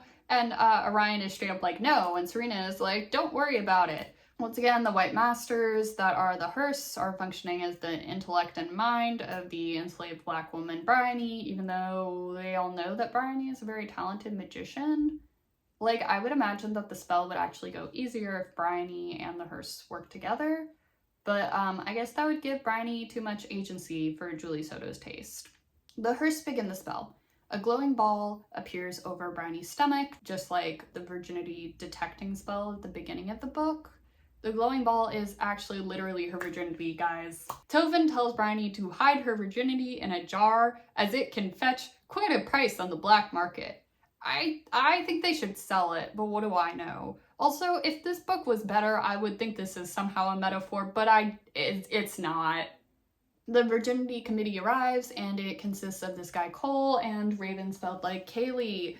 The spell works. Raven, spelled like Kaylee, then says a bunch of women were improperly sterilized, and Phoebe, who I realized I haven't mentioned until now, but is Fenola's younger sister, and Bryony was also pretty close to, ended up being impregnated. They aborted it and did sterilize her properly, though. Bryony is very sad for her because surely Phoebe would have wanted kids someday, and now she'll never have that choice. But kidding aside, the mass sterilization of POC women in this book is also an echo of the real racism POC women and people with uteruses face in our world. I think that's also something that does need to be noted. They now have male nurses who are going to sterilize her, but Tobin is she's my property, so I say no. And then Serena knocks the nurses out of the way using magic and is I'm afraid I can't let you do this. Miss Rosewood is under my protection. So they all start to fight. Raven is knocked out cold. Bryony starts to flee the scene but runs into a nurse. The nurse is actually an Everson and tells Bryony that he is only serving as an evil nurse because they have his sister in Biltmore. Bryony's like, okay, you can leave, we'll just pretend you're dead or something. The nurse then tells her that Cordelia is at the Seats castle, she's Mallow's favorite, that Mallow wants Cordelia for something, and that there's something wrong with Mallow. Mallow was really mad when Phoebe was pregnant. The nurse thinks this is because she thinks there's a boy heir to Everson out there. Bryony continues to run outside. There she finds Vesper, the scary fox, whose back has been broken. She begins to heal Vesper, but hears Cole approaching, so she turns invisible. Tobin then appears. Cole says that he's been super reckless and that he doesn't even know what his dad was doing in southern Camley. Bryony then uses magic to throw Cole in the air, but her stupid ass throws him over the property line. So now he's able to portal out if he wants to. But before he can, Bryony then uses Heartstop to kill him, which she immediately feels really bad about. So I guess Bryony can't do Heartstop to help women escape before being auctioned off to be raped, but she can use Heartstop to cover an evil blonde man's ass. Flashback to 1 year ago. The war is in full swing. The Rosewoods are going to their summer castle to retreat, basically. Rory actually goes first to cast shielding charms, and Bryony internally freaks out because he's not actually that good at magic. She helped him cheat their whole lives. The group of Eversons she's with make camp for the night. Didion Now I, Sir Didymus, is there, and Bryony breaks up with him, actually, using the excuse that they're too busy with war right now to date. She then leaves the safety of the shielded camp to help a random blue-haired merchant's daughter find her family. She's allegedly lost them in the woods. The girl's name is Delilah, so I figured that, Delilah had been paid off by the Bomardi to lure Bryony out of the safety of the camp because of the Bible story where Delilah betrays Samson. But I guess I thought wrong, because when Raven and Tobin find them and attack, Delilah's family, whom by this point they've all found, tries to help defend Bryony. Bryony tells them to run away, and she begins to flee from Tobin. She manages to hit Tobin with a spell, and she thinks he's dead. But then she feels his pulse, and he's actually fine. There are 4 dead bodies in the grass, though, Delilah and her family, whom Tobin had killed. Both of his hands were curled into fists. Both of his arms were outstretched in the direction she'd come from, in the direction of the 4 dead bodies in the grass. Heartstop. She's horrified, but she still hides Tobin under some branches and runs back to camp. The next chapter begins with the line, "There was a body in the grass, and her hand was in a fist." This framing very clearly mirrors the description of how Tobin killed Delilah's family, but Tobin killed 4 innocent people, and she killed a scumbag, so I don't know if that comparison works, to be so honest. Tobin doesn't have the strength to heal Vesper, so he instructs Bryony on how to do it. Bryony and Tobin bring Cole's body back up to the house. Bryony is low-key freaking out, but she tries to do the compartmentalizing book thing. She, Tobin, and Serena come up for an alibi for what happened. Cole attacked us. He intended to steal the golden heart spring for his own. Raven was incapacitated early, as were the nurses. The male nurse was caught in the crossfire, and I killed Cole as he tortured my son. So they are going to need to rewrite their own memories of the event, just in case Mallow goes poking around in there. We then find out that Serena is the mind magician at Hurst Hall. However, she can't alter everyone's memories, as she's worried that Mallow will recognize her work. See, Serena is a seer. She can see the future, so Mallow digs around in her head a lot. If you think that kind of came out of left field, that's because it did! Bryony then offers to do the memory rewriting with Serena's guidance. She goes into each of their memories, basically sewing over them and weaving over the scene. The imagery is pretty interesting in my opinion, and just as she's finishing up, Orion walks into the room and he is mad. So even though he's mad, Orion is immediately like, oh, Cole obviously tried to steal Bryony, that's what happened here. So, as much as he annoys me, Orion did really yes and, I think he'd be great at improv. He then double checks Bryony's memory alteration work. She and Tobin leave the room and she cries on Tobin's shoulder about killing Cole. She then asks again why Tobin bought her and he's like, I can't answer that, which is kind of confusing.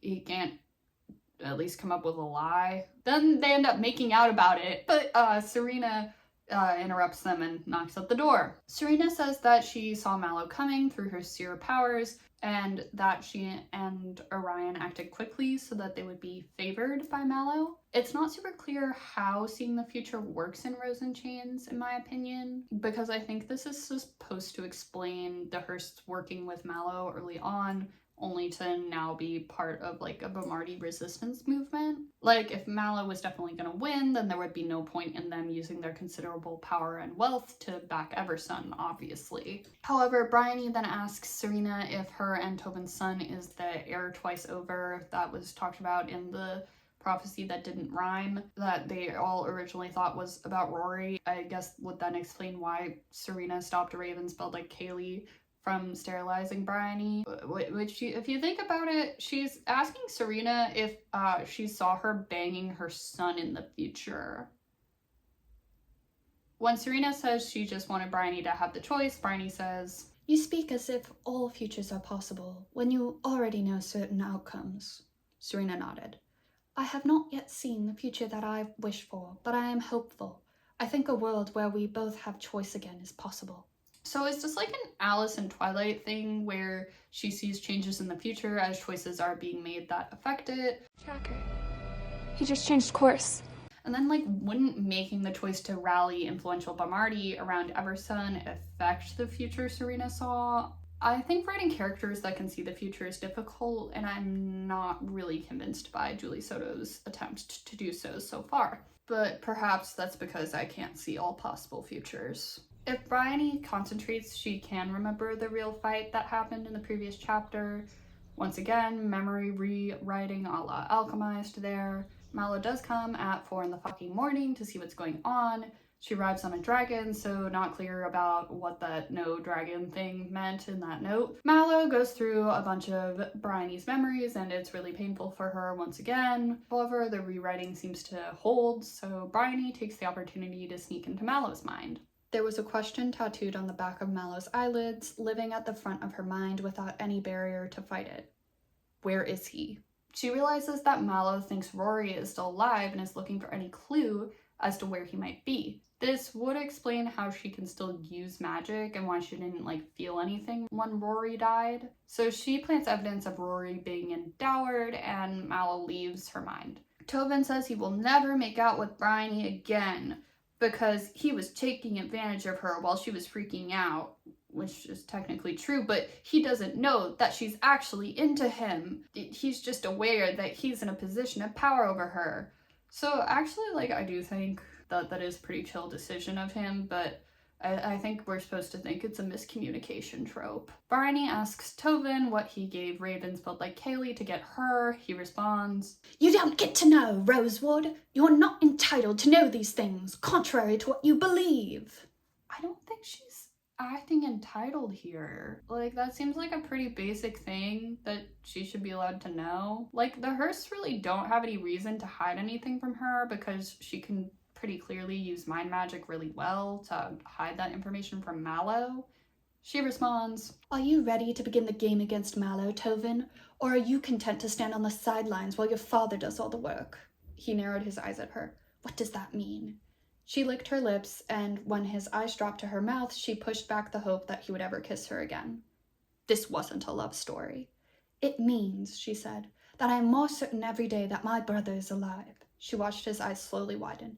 And I'm wondering if you're going to help me or stand in my way. I just know that this wasn't a love story. It has a million highlights on the Kindle app.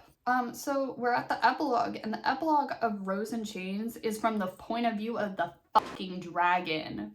We find out that Mallow isn't completely bonded to the dragon. Mallow tells her, You doubt me, but I'll be rid of this prophecy soon. I'm close to eliminating the heir.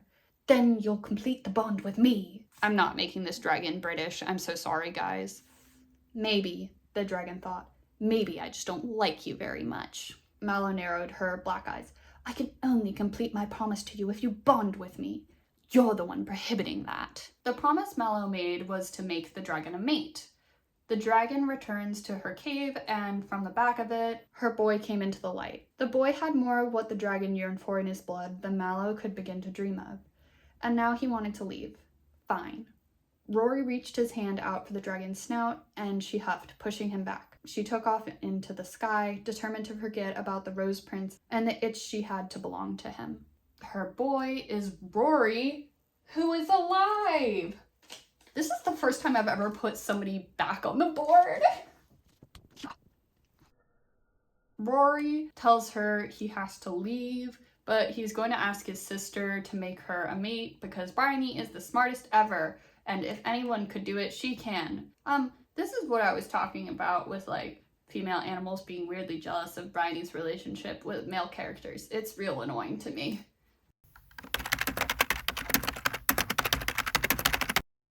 So now we come back to the main question of this video.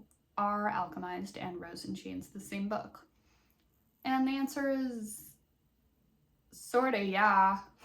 Both works were set in alternate universes where the Death Eaters won the Second Wizarding War, but at the same time were still like set in the overall world of Harry Potter. As such, both stories are set in a world where Bryony/Helena were on the losing side and the war had just been lost. Both need reasons for this Harry replacement to be the chosen one. They need a way to suppress magic. I'd even argue that the weird comments made about scars in both books are inherited from the ableism embedded in Harry Potter. Something that really interests me about Alchemized and Rose in Chains is another similarity that I actually haven't yet brought up: Hermione's virginity. In both books, neither Helena nor Bryony have had sexual contact with a man before. Helena's first time is with Cain, and it doesn't sound particularly fun for her. In both Manacled and Alchemized, this scene is Hermione/Helena's first time having sex, like, ever. And Farron just goes for it, man. We know by this point, because of the assault scenes in Act 1, that Alchemized lube exists, but he doesn't use it in this scene, which is consensual, and it's physically painful for her, so that's great. Helena lays still, the weight of his body against her, suddenly aware of the cold radiating from the floor, the dirt and gravel and rough cloths that bit against her skin, rubbing it raw. The only thing she could think of was how relieved she was that it was over before anything else had happened. Even if were not so low as to find pleasure in their work the way she nearly had. Though she does consent, she believes that she is expected to sleep with him in return for his continued cooperation with the Eternal Flame. There are several times where it appears that he'll, like, actually assault her. She'd finally get it over with, stop enduring Crowther and Ilva's search for signs that she'd been ravished or ravaged. Stop lying awake at night, cold with dread, wondering when it would finally happen. Farron then orders her to strip and says, "It's been killing you, hasn't it? Wondering. You expected me to do this right off. The waiting, trying to guess when I might get around to it, that bothers you more than having to fuck me. Well, you have your wish. Take your clothes off, Marino." And this is within the flashbacks. This isn't like in that era where he is assaulting her because he was just following orders. Meanwhile, Bryony does not have sex with Tovin, though she does make out with him pretty intensely a few times. In my opinion, both books fall into abstinence porn, which Christine Seifert describes as the fetishization of virginity. In her book, Virginity in Young Adult Literature After Twilight, Seifert writes that virginity in these novels is supposed to be arousing, sensual, and taboo.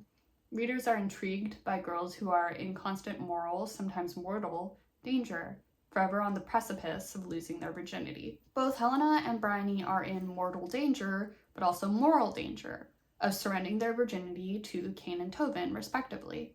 What's interesting for me is that Bryony's risk of losing her virginity comes largely from her own desires, while Helena and Cain both, like, lose control of themselves in the moments leading up to their first time together.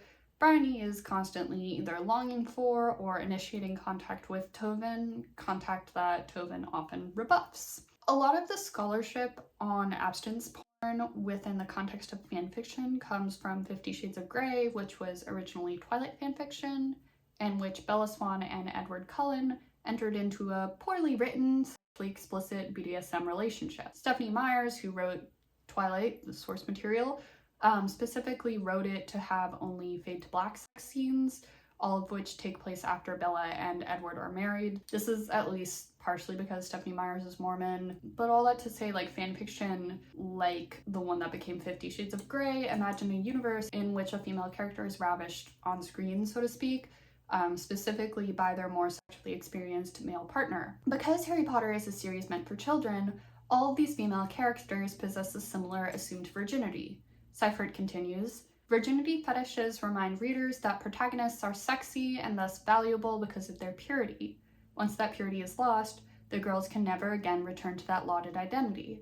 In Rose in Chains, Bryony's value as a virgin is made literal, which is not the case in Alchemized.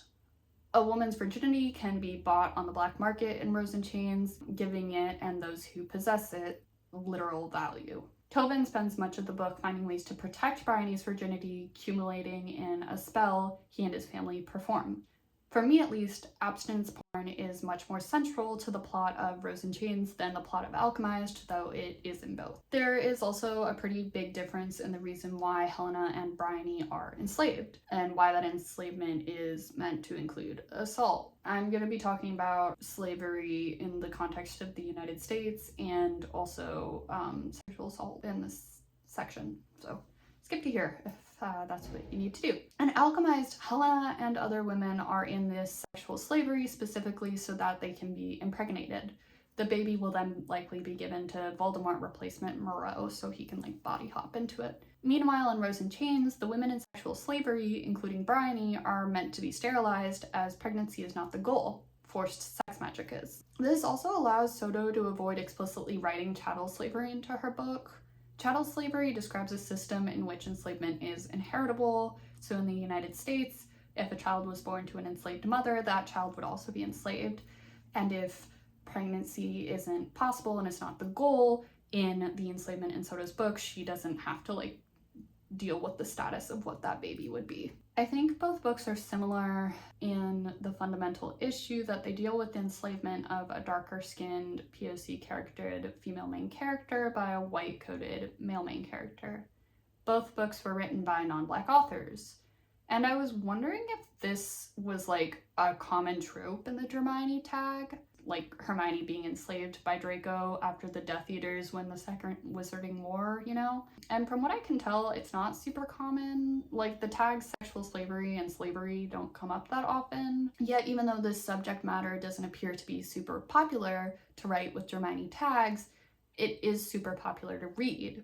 Remember, Manacled, which then became Alchemized, was the highest kudos Hermione work on AO3 before it was taken down, and the auction was also pretty high up there in the like most kudos rating within that like tag system. And now Alchemized and Rose in Chains are bestsellers, so non-Hermione shippers are also reading it. But having read both books, Rose in Chains' scenes that touch on slavery feel uncomfortably close to the enslavement of Black Americans in the United States. The book also feels quite close to the faithful slave trope, which Mickey McElia describes in The Atlantic as the ultimate example of Southern paternalism that described the master-slave relationship as essentially familial, existing outside of market forces. As I mentioned, the Hursts do the thinking for Bryony when it comes to how to resist Mallow, and they are really keeping her captive to take care of her. So if you think about it, Tobin's actually pretty kind. It's no wonder she's fallen in love with him. In the Screen Rant article, Rose in Chains is the latest controversial romantasy release, The Online Outrage Explained, Amanda Mullen writes that, at the end of the day, large swaths of these stories are still pulled from previously published works, which could result in authors pushing back against fanfiction as a whole. Fandom is also a refuge for many, and having corporate entities mine it for content threatens the sanctity of that space. And I want to draw particular attention to that last sentence. The agents mining fanfiction don't care that fanfiction is a space where people experiment with their desires, deconstruct problematic elements of the source material, and honestly, like, form identity in a lot of ways. They care about the next big romantasy book talk, famous enemies to lovers novel. And I'm hesitant to mythologize fandom spaces as utopian because I think that ignores racism and sexism within those spaces. And I get that we all have to put food on the table and that there is a contingent of fanfiction authors that want to be like real traditionally published authors, and like an agent reaching out to you and offering you a shortcut to break into that industry is huge, especially to the few non-American and non-white authors that get that invitation. I'm thinking very specifically here about Thea Bonzon and Senlin Yu. But the key word there is few. Fanfiction writing spaces are still presumed to be majority white. The data on that is kind of hard to actually gather. Pretty much any data on fandom is hard to actually gather because people on the internet can just lie. Publishers aren't going into the space of fanfiction looking for diversity. Additionally, the authors being offered this shortcut are all authors writing straight stories. These agents are still looking for white authors who write cishet romance. That doesn't disrupt shit. What's so frustrating for me is that I don't think people realize that the era of self-publishing your fanfiction, the era of 50 Shades of Grey, that era of like self-made mythology, it's gone. Like, monetization of fanfiction isn't at our door. Authors like Ali Hazelwood and Julie Soto let it in the house. Like, Julie Soto actually got her start writing Reylo, which is Rey and Kylo Ren from Star Wars fanfiction. She's already an established author. She does not need to be pulling down her Hermione work to publish it. And like, generally, I'm a very let people do what they want type of person. I'm not actually anti most things, except I'm a little bit anti-Reylo. I'm actually really pro Harry Potter fanfiction because fanfiction as we know it partially started as a way to like rescue characters from problematic authors. But if you're publishing your fanfiction and you're using the fact that your work used to be fanfiction as marketing, you're a sellout. Sorry. Mullen continues by noting that many are uncomfortable with its Rose in Chains' indirect ties to Harry Potter and thus J.K. Rowling. And like, part of what really pisses me off about this conversation surrounding Rose in Chains' very purposeful ties to Joanne Kaluza Rowling's IP is that it often stops at it's inspiring people who hadn't read Harry Potter to pick up those books and give money to JKR, which like is true, but what's much more dangerous in my opinion is the nostalgia factor. To paraphrase Princess Weeks, these books appeal to people who grew up with Harry Potter media and create a sort of siren call, I would say. Harry Potter is now for the fans. It's not owned by JKR, it's owned by us. That kind of thing. Who cares if I watch the new TV show and listen to the new audiobooks? It doesn't give Joanne that much money, if you really think about it. Bridget Knightley, Senlin Yu, and Julie Soto have a symbiotic relationship with Joanne Kano middle name Rowling. They get nostalgia factor readers, and she gets free positive press. That's why she isn't suing. Commercialized media associated with Harry Potter will never be strictly for the fans, and that includes Hermione books. In an interview, Julie Soto said, "But I think a lot of times fanfiction is an act of resistance against the creative material." And I think she can fuck all the way off with that. Because at the end of the day, while Rose in Chains and Alchemized may or may not be the same book, they sure do support the same author in the end. Thanks for watching! It's time for closing housekeeping. My intro song is Take a Vacation by the Young Veins, as is my outro. All channel art is by me, and the graphics in this video, such as title cards, are made by me in Canva. My list of sources is in the description box, as well as some other resources about the Hermione situation and issues in Harry Potter. Wanna yap? My email is aluciasonline@gmail.com. It should be somewhere on the screen, and it definitely is in the description box as well. Thanks again for watching. Like, comment, and subscribe. I'll catch you in the next one. I realize I should do a hair update.